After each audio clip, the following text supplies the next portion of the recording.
Monsieur Bénard. Merci Monsieur le Président, Madame la Ministre. Le 6 décembre dernier, l'intersyndicale des agents pénitentiaires de la maison d'arrêt de Rouen a dressé une lettre ouverte à leur administration centrale face à l'état de délabrement avancé de leur établissement. Construite au XIXe siècle, la maison d'arrêt de Rouen, mal nommée Bonne Nouvelle, a déjà défrayé les chroniques judiciaires suite à plusieurs condamnations de l'État en raison de conditions de détention jugées incompatibles avec le respect de la dignité humaine. Dans leur récente alerte, les organisations syndicales soulèvent plusieurs problèmes structurels compromettant la sécurité ainsi que la santé du personnel et des personnes détenues. Du fait du mauvais état des toitures, des infiltrations d'eau sont observées dans de nombreuses cellules et espaces communs de l'établissement. Les moisissures résultantes de cette humidité persistante envahissent les murs de certaines cellules, ce qui constitue un véritable danger pour la santé des occupants. 45 cellules, 45 ont déjà été fermées du fait de ces infiltrations.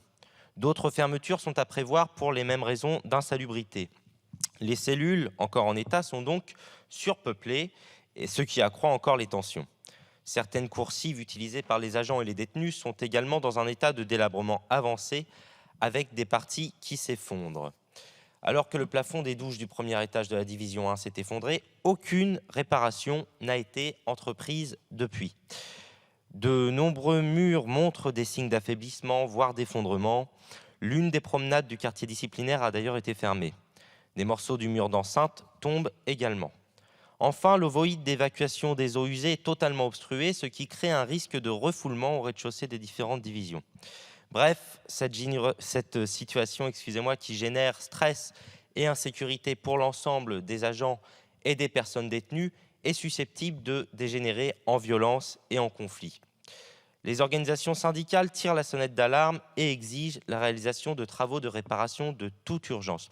Depuis que je suis enfant, j'entends parler de la construction d'une nouvelle maison d'arrêt dans l'agglomération rouennaise qui, je le sais, est en réflexion depuis de très nombreuses années.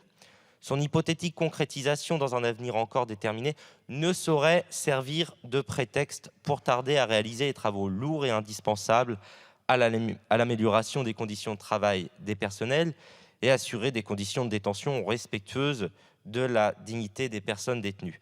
Aussi, je vous demande, Madame la Ministre, de préciser quelles mesures entendez-vous prendre pour répondre à cette situation d'urgence pour la maison d'arrêt de Rouen. Je vous remercie. Madame la Ministre. Merci Monsieur le Président, Monsieur le député. Je vous remercie pour votre question dont la sénatrice Canayer et le député Adam avaient également saisi le garde des Sceaux il y a de cela quelques semaines. Le ministre de la Justice suit avec attention toute particulière la situation de la prison de Rouen. Si la prison est nécessaire pour punir et protéger nos concitoyens, l'incarcération doit toujours se faire dans des conditions dignes. Il en va d'abord de la bonne santé de notre démocratie, mais aussi du quotidien de nos agents pénitentiaires, auxquels nous devons ici tous ensemble rendre hommage.